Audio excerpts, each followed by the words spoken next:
আসলে প্রথম প্রশ্ন হচ্ছে যে এক্স এর পারপাসটা কি? আমরা যে এক্স-রে করি, আমরা যে ল্যাবরেটরি টেস্টে এক্স-রে করি, এক্স এর পারপাসটা কি? এক্স-রের পারপাসটা হচ্ছে যে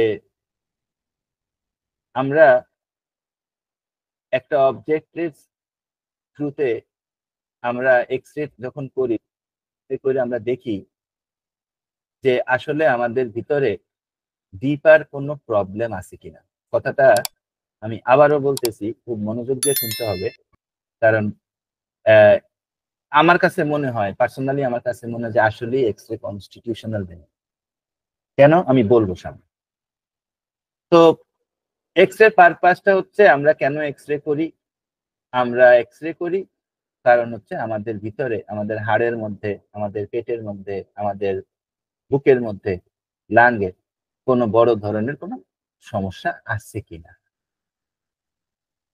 তার মানে হচ্ছে তার মানে হচ্ছে যে আমরা এক্স-রে কে দেখি, যেটা আমরা খালি চোখে দেখি না, সেটার জন্য আমরা এক্স-রে কে দেখি।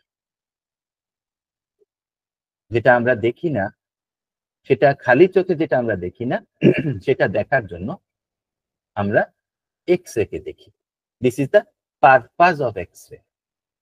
তাহলে যার এইরকম রোগ হবে, কারণ হোমিওপ্যাথি, আমি কখনোই আমার মনের মধ্যে কখনোই কোনো ধরনের, আমি জানি যে বাংলাদেশে অনেকের মনে আছে, আমি কোনো ইউরোপিয়ানের মনেও দেখি নাই। আমি খুব কম ইউরোপিয়ান, বা আমি বেশি দেখছি এটা বাংলাদেশ এবং ইন্ডিয়ান ডাক্তারদের মনে, যে কেন অ্যালোপ্যাথিক ডাক্তার হইতে পারলাম না, এই দুঃখটা সবার থাকে যে কেন হোমিওপ্যাথিক ডাক্তার হইলাম। আর ইউরোপিয়ান হোমিওপ্যাথরা, আমেরিকান হোমিওপ্যাথরা, তারা গর্ব করে যে আমি হোমিওপ্যাথ। ঠিক আছে? কেন কথাটা বললাম? যে এই যে আমি আমি এক্স-রে নামে একটা জিনিস ইউজ করতেছি, আমি বেলেডোনা নামে একটা জিনিস ইউজ করতেছি, আমি ওই কালকে জানি কি পড়াইলাম, কনিয়াম নামে একটা জিনিস ইউজ করতেছি, আমি সেটার ফিজিওলজিক্যাল অ্যাকশন খুঁজতে চাই। কিন্তু এখন পর্যন্ত কেন আমি ফিজিওলজিক্যাল অ্যাকশন খুঁজতে চাই? What is the mind behind searching of the physiological symptom? Because I want, মানে I was not able to be a allopathic doctor. This is why I am doing homeopathy. এই হীনমন্যতাটা আমাদের মধ্যে আছে। কেমন? হ্যাঁ, কিন্তু এক্স-রে বা যে সমস্ত রেডিয়াম ব্রোমাইড, কালকে যেটা পড়লাম কনিয়াম, আমরা একটা জিনিস বুঝি না যে এই সমস্ত মেডিসিনের ডিপার সোর্স যদি বুঝতে পারি, ডিপার মিউজিকটা যদি আমরা বুঝতে পারি, তাহলে এইটার ক্ষেত্রটা ওই ফিজিওলজিক্যাল অ্যাকশনও কভার করে যায়, তার মায়োজোমেটিক অ্যাকশনও কভার করে যায়, তার কনস্টিটিউশনাল অ্যাকশনও কভার করে যায়। এই জিনিসটা আমরা বুঝি না। তাইলে কথায় ফিরে আসি, আমরা এক্স-রে দিয়া যেটা দেখি, যেটা আমরা দেখি নাই। তাহলে এক্স-রে যেটা হবে, তাহলে এই সিমটম গুলা কাদের থাকে? এই সিমটম গুলাতে কি সিমটম? এই সিমটম গুলা হচ্ছে সাপ্রেস সিমটম। এই সিমটম গুলা হচ্ছে সাপ্রেস সিমটম। অথবা এই সিমটম গুলা, যেমন একটা হাড় ভেঙে গেছে, এই সিমটম গুলা ইনভিজিবল সিমটম। তাহলে ইনভিজিবল সিমটম এবং সাপ্রেস সিমটম কোন ধরনের মানুষের থাকবে? কারণ homeopathy is all about doctrine of signature. Homeopathy is all about doctrine of signature. তাহলে কোন ধরনের মানুষের ইনভিজিবল সিমটম থাকবে এবং কোন ধরনের মানুষের সাপ্রেস সিমটম থাকবে? যেখানে রিয়েল পার্সনটা ইনভিজিবল থাকবে, যেখানে রিয়েল পার্সনটা ইনভিজিবল থাকবে। This is very much important to understand. এখন রিয়েল পার্সন ইনভিজিবল থাকবে মানে কি, আমাদেরকে একটা সেমিনারে, এনার নাম হচ্ছে, উনি জার্মানির, এনার নাম হচ্ছে ভেইগার রোজেনবার্গ। তো উনি আমাদেরকে বলছিলেন যে এক্স রে যেই রুগীরা তারা একটা প্রবলেম নিয়ে যখন কথা বলে, এটা আমি ওনার বই থেকে আনছি, এক্স রে যেই রুগীরা তারা একটা প্রবলেম নিয়ে যখন কথা বলে তাদের কাছে মনে হয় তারা প্রবলেমটাকে অনেক ক্লিয়ারলি দেখে, ঠিক আছে? এবং তারা এই যে তাদের একটা জিনিস অত্যন্ত ক্লিয়ারলি দেখার যে ক্ষমতা, এটা তাদের ফ্যামিলিতেও থাকে, এটা তাদের কাজের মধ্যেও আমরা পাই।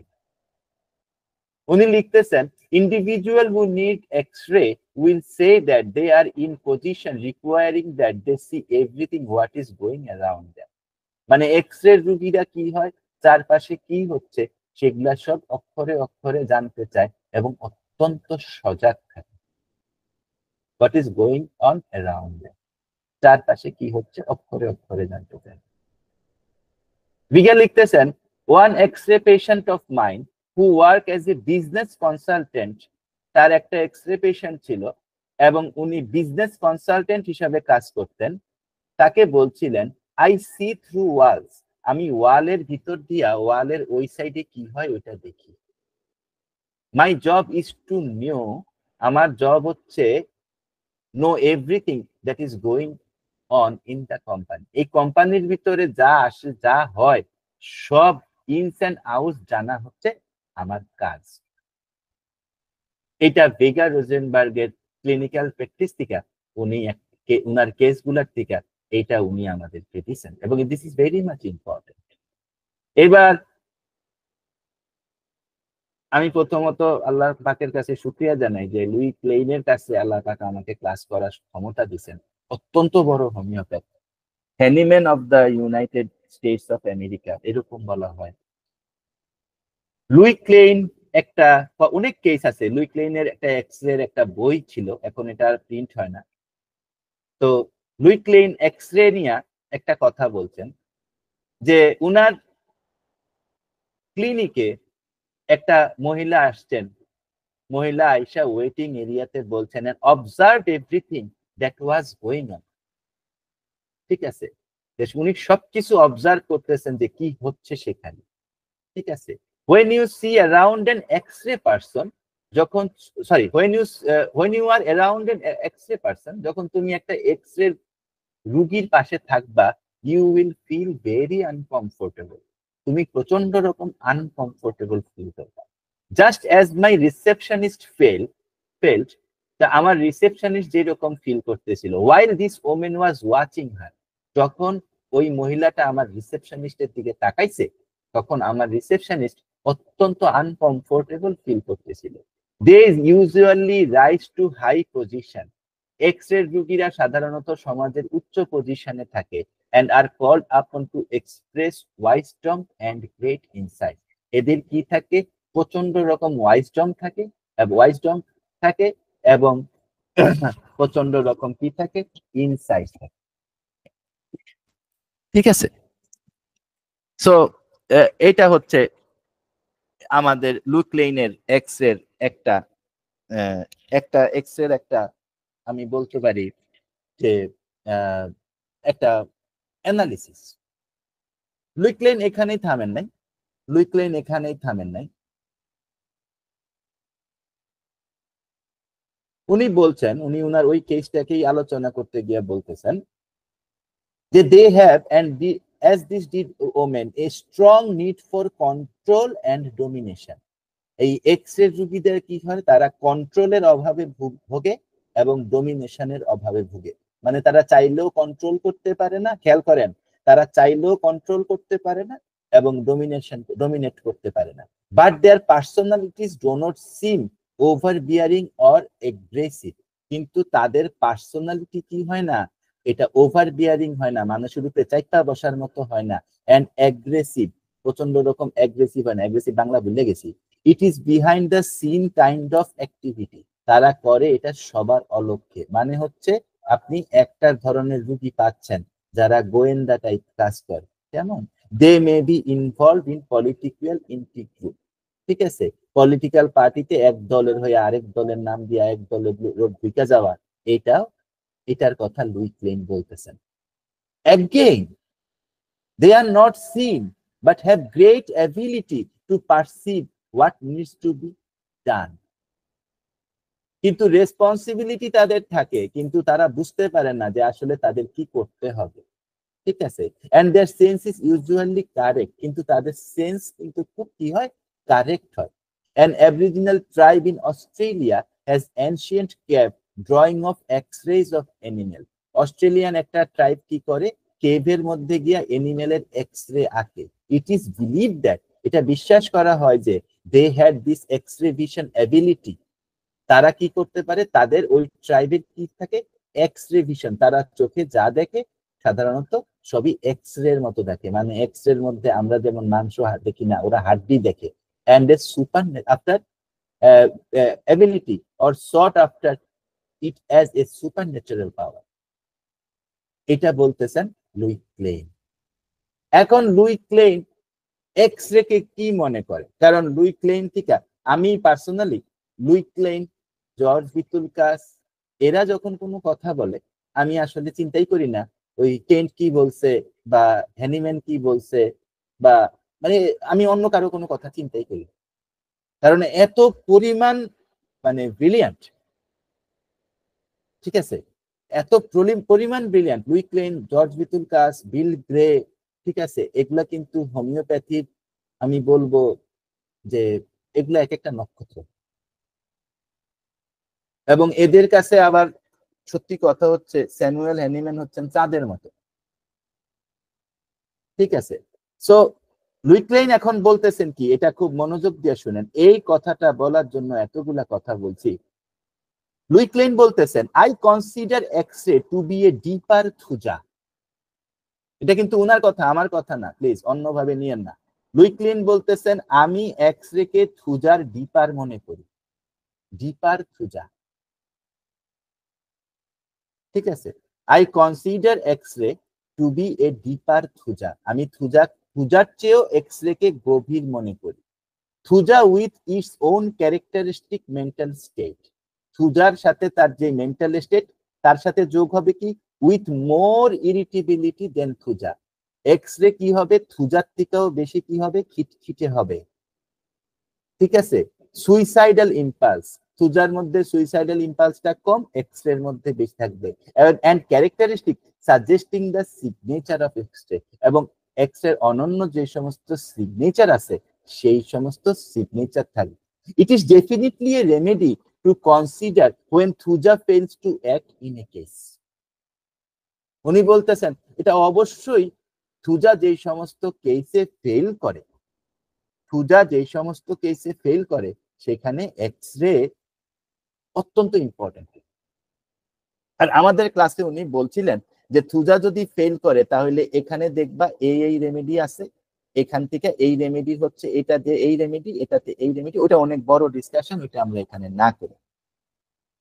তাহলে উনি লুই ক্লেইন, ঠিক আছে, হ্যাঁ, মানে American Hahnemann, new Hahnemann of America, উনি বলতেছেন যে থুজার ফেল করলে এক্স-রে প্যাটার্ন আসে, এটা আমরা এতক্ষণে শিখলাম। এখন আমরা এটার আরো ডিপার মোডে ঢুকবো। লুই ক্লেইন তো আমাদেরকে বলে দিছেন, এখন আমাদের উনার কথাটা তো আর উনি বড় দেখি তো আর আমরা উনার কথাটা নিব না, আমরা এটাতে আরো কাহিনীর মধ্যে ঢুকবো। এখন কাহিনী কি, দাঁড়ান পানি খেয়ে।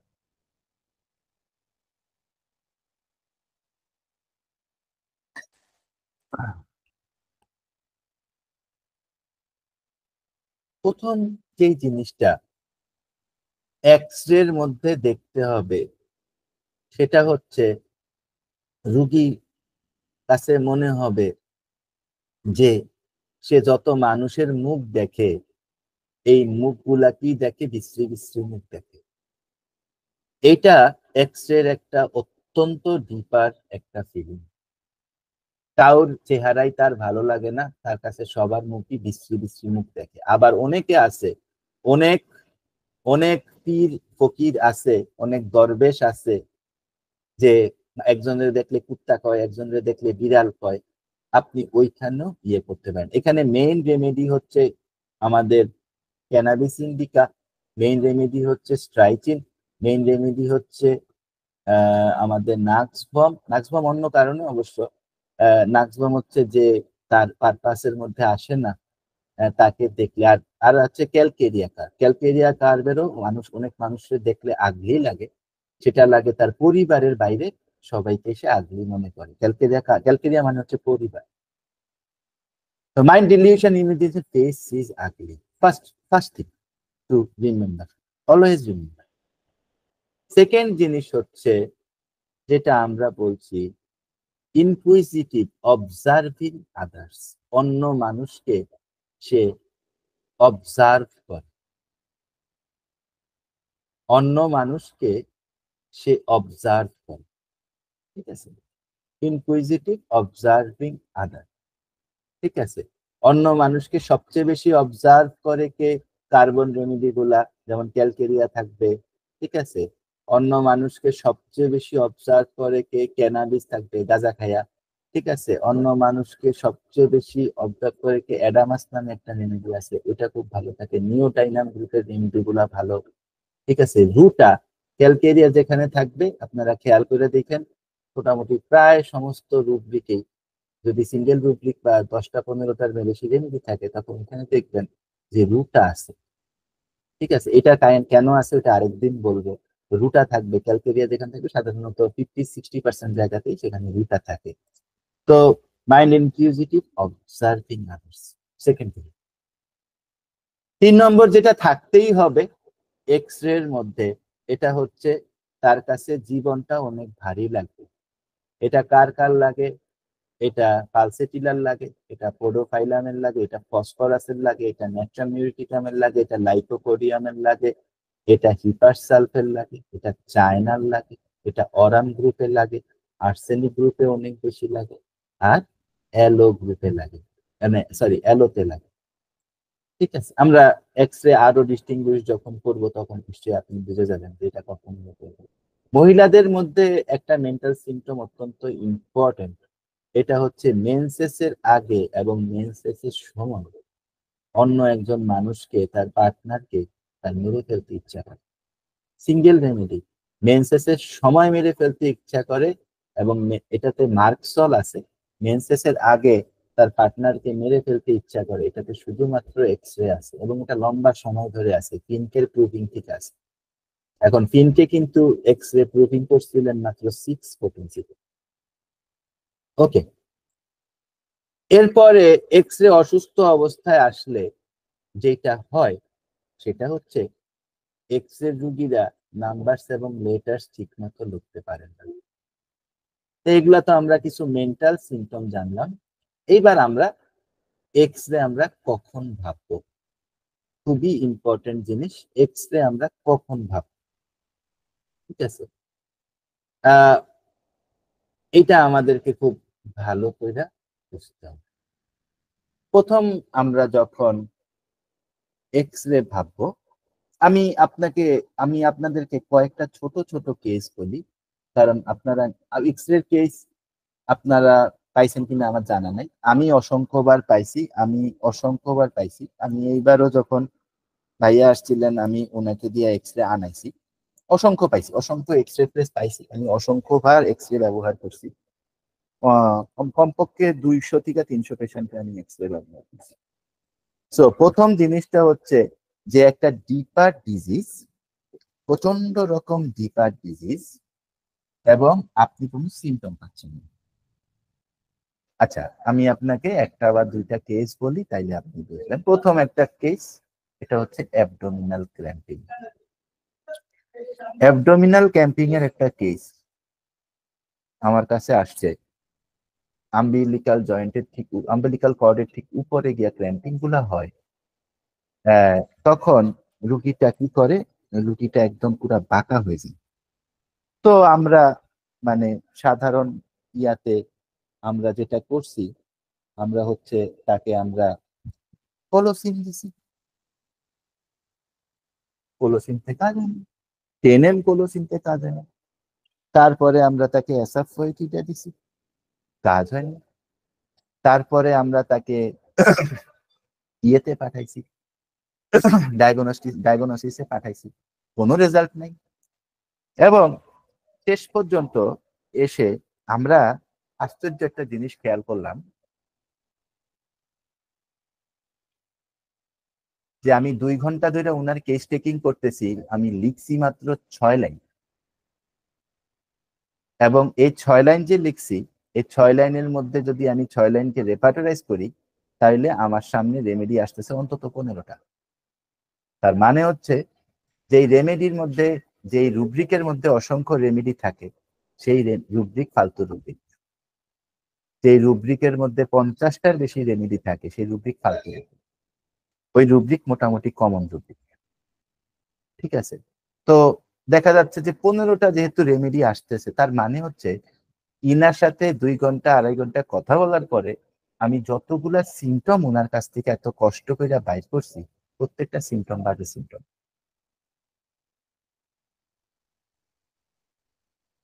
এবং রুগীটা কি? রুগীটা হচ্ছে সাইকোটিক। লুই ক্লেন কি বলছেন? আপনাদেরকে একটু আগে দেখাইছি।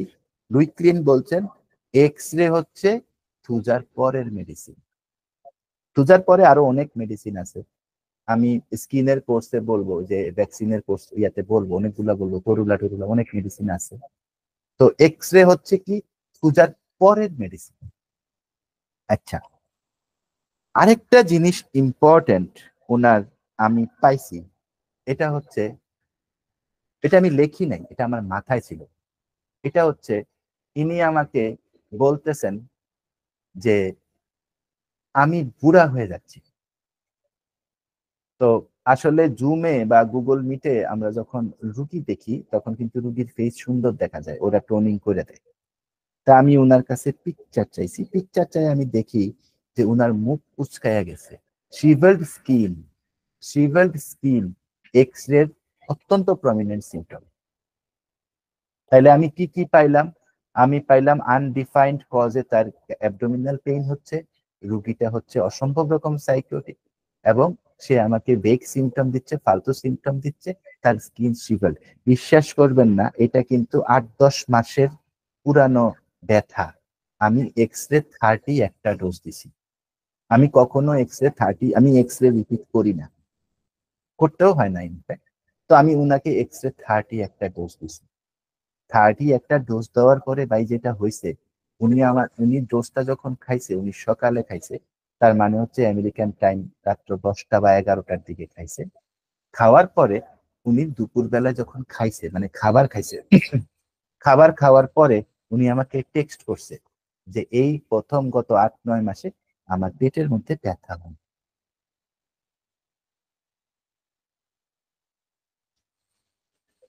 সেখানে শুধু আমি বুঝি নাই, তার 3 দিন বা 4 দিন পরে উনি আমাকে টেক্সট করছে যে আমার মায়ের এক ধরনের পায়ের মধ্যে ক্র্যাম্পিং হইতো, মানে পায়ের কাফ মাসেল টান খাইতো।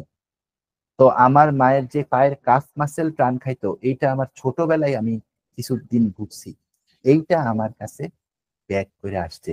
মনে রাখবেন, এক্স রে এমন একটা রেমেডি, 40 বছর আগের প্রবলেম সে বাইর করে ফেলতে পারে।